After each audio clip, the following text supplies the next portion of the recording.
여러분, 제가 초등학교 입학해서 국어 시간에 배운 첫 번째 글자는 나였습니다.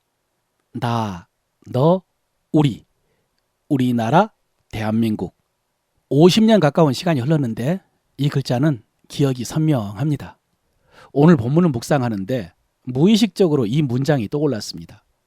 지금 본문의 흐름이 1학년 국어책의 내용과 정확하게 일치합니다. 본문 속에도 나가 있고 너가 있고 우리가 있고, 그리고 우리나라 대한민국은 없지만은 우리 교회가 있습니다. 먼저 너희 이방인들은 허물과 죄로 죽었고 또 공중 권세 잡은 자를 따랐던 존재였습니다. 마귀의 종이었던 것이죠.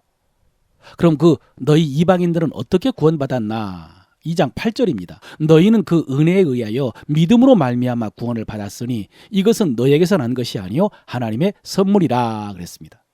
여러분, 이 말씀은 에베소서에서 아마 가장 유명한 성구일 것입니다. 우리가 제자 훈련, 구원의 확신, 성경 공부할 때 가장 먼저 암송하는 성구입니다.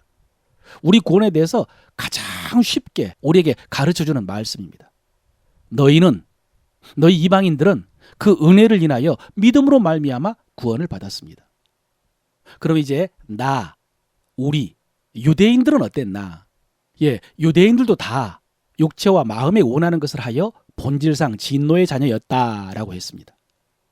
그런데 그 유대인들이 어떻게 구원받았나? 4절 5절입니다. 긍휼이 풍성하신 하나님이 우리를 사랑하신 그 큰 사랑을 인하여 허물로 죽은 우리를 그리스도와 함께 살리셨고 너희는 은혜로 구원을 받은 것이라 그랬습니다. 유대인들도 하나님의 긍휼, 하나님의 사랑, 하나님의 은혜로 구원을 받았습니다. 결국 똑같습니다. 유대인, 이방인 둘 다 똑같이 심판받고 멸망해야 될 죄인이었는데 둘 다 똑같이 하나님의 은혜와 하나님의 사랑으로 구원을 받았습니다. 여러분, 이것이 메시지입니다. 그런데 여러분, 하나님께서 이렇게 먼저 유대인들을 은혜로 구원하신 목적이 있습니다. 7절인데요. 이는 그리스도 예수 안에서 우리에게 자비하심으로써 그 은혜의 지극히 풍성함을 오는 여러 세대에 나타내려 하심이라 라고 했습니다. 여러분, 하나님의 은혜의 풍성함을 여러 세대 나타내는 것이 무엇일까요? 나타내는 것. 우리가 익숙한 개념으로는 전도라고 생각을 하는데요. 그런데 사실 여기서 나타낸다, 엔테이크 뉘메라는 단어가요, 보여준다는 뜻입니다. 보여준다. 어떤 의미입니까? 말이 아니라 삶이라는 것이죠. 삶으로 나타내는 거, 보여주는 것입니다. 물론 말로 전도하는 것도 부정하는 것은 아닙니다. 그러나 어쨌든 삶으로 하나님의 은혜의 풍성함을 증거하는 것, 이것이 하나님께서 유대인들을 은혜로 구원하신 목적입니다. 그런데 또 하나님께서 이방인들을 은혜로 구원하신 목적도 있습니다. 8절 9절 이어서 한번 읽어볼까요? 너희는 그 은혜에 의하여 믿음으로 말미암아 구원을 받았으니 이것은 너희에게서 난 것이요 하나님의 선물이라. 행위에서 난 것이 아니니 이는 누구든지 자랑하지 못하게 함이라 그랬습니다. 함이라, 하나라고 해서 목적과 결과를 나타내는 기본 접속사인데요. 자랑하지 못하게 하는 거, 이것도 하나님의 목적입니다. 이건 나중에 살펴보십시다. 그리고 마지막에 하나님께서 이렇게 유대인 그리고 이방인 우리를 구원하신 목적을 다시 한번 말씀하십니다. 10절입니다. 우리는 그가 만드신 바라 그리스도 예수 안에서 선한 일을 위하여 지으심을 받은 자니 이 일은 하나님이 전에 예비하사 우리로 그 가운데서 행하게 하려 하심이라 라고 했습니다. 선한 일을 위하여, 그런 일을 행하게 하려고. 여러분, 여기서 선한 일은 선행, 착한 일보다는 하나님께서 뜻하신 일이라는 의미가 더 큽니다. 하나님이 전에 예비하사 우리로 그 가운데서 행하게 하려고 했던 일, 여러분, 이 일이 뭘까요? 지금 바울은 차근차근 이 핵심 메시지를 향해서 가고 있습니다. 그리고 바울은 다시 한번 이방인들에게 잘 생각해보라 라고 하면서 이렇게 말합니다. 11절인데요. 그러므로 생각하라. 너희는 그때의 육체로는 이방인이요 손으로 육체에 행한 할례를 받은 무리라 칭하는 자들로부터 할례를 받지 않은 무리라 칭함을 받는 자들이라 그랬습니다. 여러분, 여기서부터 특징은요, 너희는 그때에 라는 표현입니다. 그때에. 11절에는 너희는 그때에 그랬고요. 12절에는요, 그때에 너희는 그랬고요. 13절에는 이제는 너희가 라고 했고 17절에는 이제부터 너희는 그랬습니다. 그러니까 너희 이방인들이 예전에는 어떻고 지금은 어떻게 되었고 그리고 이제부터는 어때야 하는가, 그런 흐름입니다. 여러분, 예전에 너희는 혈통으로는 이방인이었다라고 했습니다. 아브라함과 다윗의 자손이 아니었다는 것이죠. 그리고 할례를 받은 사람들로부터는 무할례자라는 칭함을 받았다고 그랬습니다. 무할례자였습니다. 여러분, 지금 에베소 교회의 이 이방인 성도들은 과거에 유대교 회당에 다니던 이방인이었습니다. 그냥 이방인이 아니라 유대교 회당에 가서 하나님을 예배하던 이방인이었습니다. 그런데 그럼에도 불구하고 할례를 받지 않으면요, 유대교인으로 인정해주지 않았습니다. 개종이 안 됐습니다. 그냥 경건한 이방인 이렇게 불렀습니다. 그래서 회당에서 예배할 때도 별도의 자리에 앉았습니다. 여러분 아시죠? 유대인들이 이방인들을 개라고 불렀다는 거. 그렇게 유대인들이 이방인을 차별했고 무시했습니다. 그런데 13절, 이제는 전에 멀리 있던 너희가 그리스도 예수 안에서 그리스도의 피로 가까워졌느니라 그랬죠. 이제는 가까워졌습니다. 유대인과 이방인이. 여러분, 이방인들은 하나님께 예배하기 위해서 예루살렘 성전에 가면 성소를 보지도 못했습니다.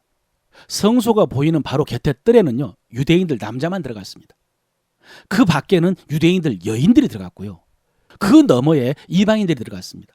그 중간에 높은 담이 있고 그 담을 넘어가면 돌이 맞아 죽었습니다. 그래서 여러분 사도행전 8장에 보면은 에디오피아 여왕 간닥의 국고를 맡은 내시가 예루살렘 성전을 방문했지 않습니까?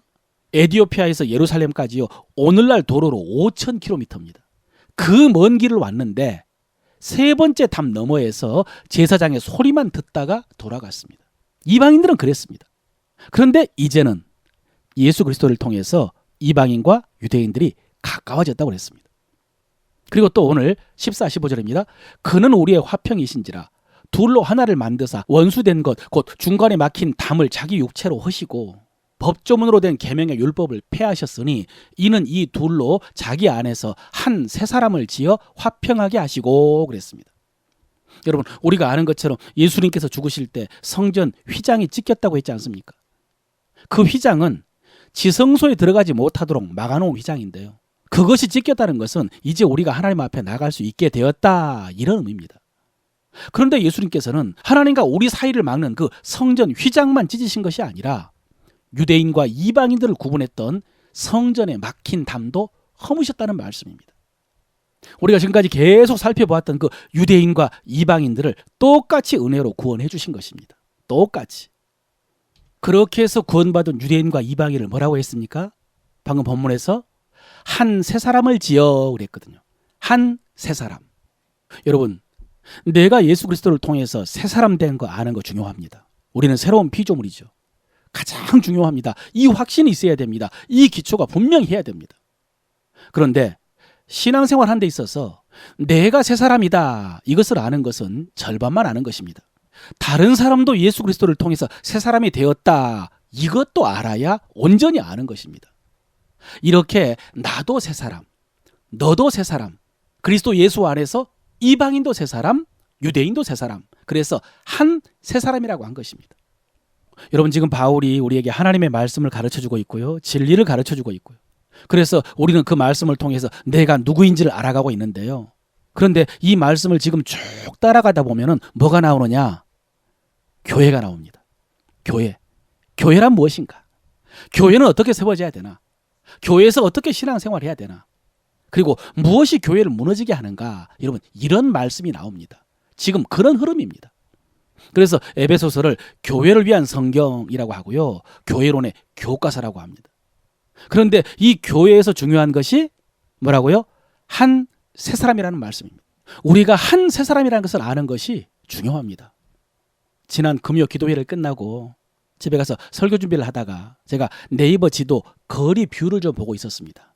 그런데 아내가 들어와가지고 뭘 보고 있냐고 묻습니다.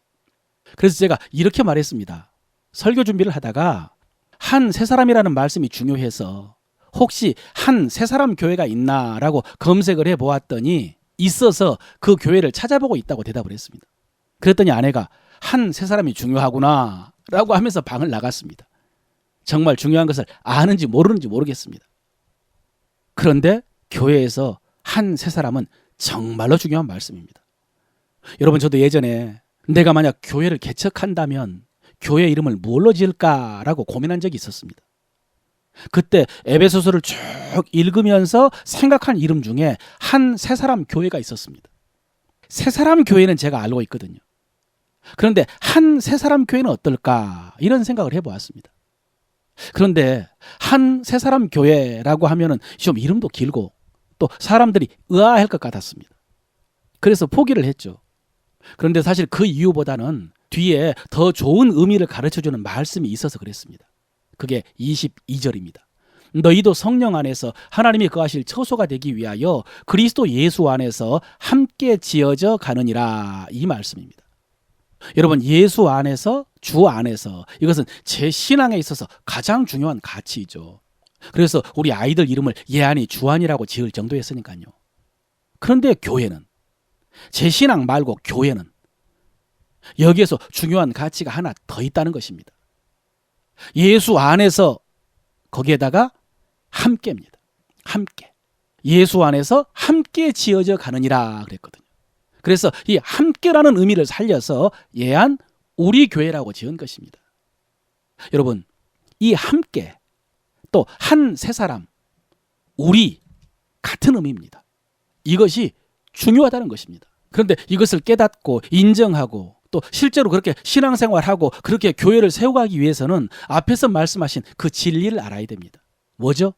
나도 마음과 육체의 욕심을 따라 행하다가 심판받을 본질상 진노의 자녀. 너도 허물과 죄로 죽었고 공중 권세 잡은 자를 따랐던 마귀의 자녀. 그런데 나도 그 크신 하나님의 사랑으로 구원받은 하나님의 자녀. 그런데 너도 하나님의 은혜로 인하여 믿음으로 구원받은 하나님의 자녀라는 이 진리예요. 이 진리를 알아야 되고요. 이것을 인정해야 됩니다. 그래서 전에 우리는 남남이었죠. 아니, 원수였답니다. 그래서 무시했고 차별했고 저주했습니다. 그런데 이제 우리는 그리스도의 피로 가까워졌고 막힌 담이 허물어졌고 예수 안에서 한 세 사람이 되었고 그는 우리의 화평이신지라 한 세 사람을 지어 화평하게 하시고, 그러면서 17, 18절입니다. 또 오셔서 먼 데 있는 너희에게 평안을 전하시고 가까운 데 있는 자들에게 평안을 전하셨으니 이는 그로 말미암아 우리 둘이 한 성령 안에서 아버지께 나아감을 얻게 하려 하심이라 그랬습니다. 화평, 화평, 평안, 평안. 여러분, 이것이 교회의 핵심 가치입니다. 화평, 평안. 그리스도께서 오셔서 나와 하나님과 화평하게 해주는 것, 이것이 내 신앙의 핵심 가치고요. 그런데 그렇게 하나님과 화평하게 된 성도들이 이제는 함께 하나님께 나아가는 것, 이것이 교회의 핵심 가치입니다. 교회는 이런 곳이고 교회는 이렇게 세워져야 한다는 것입니다. 이것이 주님의 뜻입니다. 그런데 여러분, 이런 교회를 허무는 것이 무엇일까요? 지금까지 살펴본 것처럼 교회를 세우는 것이 은혜의식이라고 할 수 있는데, 나도 은혜, 너도 은혜, 우리 모두 똑같이 은혜로 구원받았다는 이 은혜의식, 이것이 교회의 기초인데, 그런데 이런 교회를 허무는 것이 무엇일까요? 여러 가지 요인이 있겠지만 본문에서 한 단어를 찾자면 그것은 자랑입니다. 자랑. 교회를 허무는 것은 자랑입니다. 여러분, 우리가 앞에서 3번이나 찾아보았던 그 하나님의 목적 기억하십니까? 우리를 은혜로 구원하신 목적. 그 가운데 하나님의 은혜의 풍성함을 오는 여러 세대에 나타내려 하심이라 라고 했죠. 여러분, 이것과 똑같은 목적이 행위에서 난 것이 아니니 이는 누구든지 자랑하지 못하게 함이라 그랬죠. 같은 의미입니다. 이렇게 자랑을 경계하시고 금하신 이유는 그것이 그렇게 치명적이기 때문입니다. 개인 경건에 치명적일 뿐만 아니라 교회에 그렇게 치명적이기 때문입니다. 여러분, 지난 9월 3일에 제가 새벽 1시 55분에 잠이 깼습니다. 그런데 정신이 맑았습니다. 그래서 하나님이 깨우셨나 보다라고 생각하고 일어나서 선포 기도를 하고, 그리고 책상에 앉아서 본문을 읽었습니다. 오늘 본문이죠. 그러자 하나님께서요, 1시간 반 동안 오늘 전해야 될 말씀을 선명하게 들려주셨습니다. 저는 하나님의 음성을 들을 때 펜으로 씀으로 완성이 됩니다. 그래서 본문을 읽으면서 감동 주시는 내용을 이렇게 메모하다가 큰 글씨로 이렇게 쓰고 네모를 그렸습니다. 무엇이 교회를 무너지게 하는가? 이런 글이었습니다. 교회는 무엇으로 무너지는가? 그 옆에 이렇게 썼습니다. 자랑. 자랑이라고 하신다. 예, 여러분, 이것은 제가 본문 속에서 받은 말씀입니다. 본문을 통해서 하나님께서 말씀해 주신 그 원인입니다. 그래서 그 말씀을 계속 입으로 읊조리는데 지난 시절 목회의 여정이 떠올랐습니다. 제가 교육전사 시절부터 하면 한 30년 가까이 목회를 했고 담임 목회는 한 20년 정도를 했는데요. 저는 주님의 부르심을 따라서 주님의 교회를 세우려고 청춘을 다 바쳤습니다. 그런데 주님께서요, 내 교회를 허무는 것이 자랑이다. 내 교회가 자랑 때문에 허물어지고 있다라고 말씀을 하시는데 그 목회 이정을 돌아보는데요, 맞는 것 같았습니다. 자랑이 교회를 허물었습니다. 여러분, 만약에 예를 들어서 교회를 허무는 성도가 있다면 그 성도는 자랑할 것이 있는 성도이겠습니까? 자랑할 만한 것이 없는 성도이겠습니까? 자랑할 만한 것이 없는 성도는 아마 말도 없고 힘도 없고 관심도 없을 것입니다. 그런데 자랑할 만한 것이 있는 성도는 할 말도 많고 할 수 있는 영향력도 클 것입니다. 그래서 그 성도가 잘못하면요, 교회를 세우는 것이 아니라 오히려 허물 수가 있습니다. 그런데 이 자랑의 기초가 뭐라고 했습니까? 기초. 본문에서 행위에서 난 것이 아니니 이는 누구든지 자랑하지 못하게 함이라 그랬거든요. 자랑의 근거가 뭐죠? 행위입니다. 행위. 물론 여러분, 성도가 내 행위로 구원받았다라고 하나님 앞에서 자랑하진 않겠죠. 그러나 내가 행한 건 많다라고 사람들 앞에서는 자랑할 수 있습니다. 교회에서는 자랑할 수 있습니다. 그리고 그것 때문에 열심을 내고 경쟁하고 시기하고 다투고 싸우고 그러면서 교회는 허물어질 수 있는 것입니다. 원래 교회는 어떻게 세워지느냐? 오늘 20절에 이렇게 말씀하십니다. 너희는 사도들과 선지자들의 터 위에 세우심을 입은 자라 그랬습니다. 어떻게 세워진다고요? 사도들과 선지자들의 터 위에. 선지자들이 예언한 그 복음의 말씀, 또 사도들이 증거한 그 복음의 말씀, 그 위에 성도들이 세워져야 됩니다.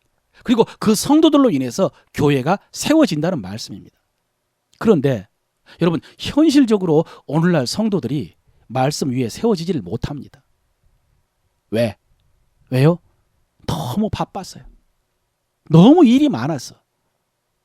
교회에 예배도 많고 모임도 많고 행사도 많고 프로그램도 많고 봉사도 많았어. 말씀 위에 세워질 시간이 없습니다. 여러분, 그런 일 열심히 하는 성도가 교회에서 일꾼이라고 할 수 있는데요, 핵심 멤버죠. 그런데 그 일꾼들이 말씀 위에, 복음 위에, 은혜 위에 세워질 시간이 없는 것이 현실입니다. 바빠서. 그런데 이게 성도들 책임이 아니고요, 한국교회 현실입니다. 목회자, 지도자들의 책임입니다.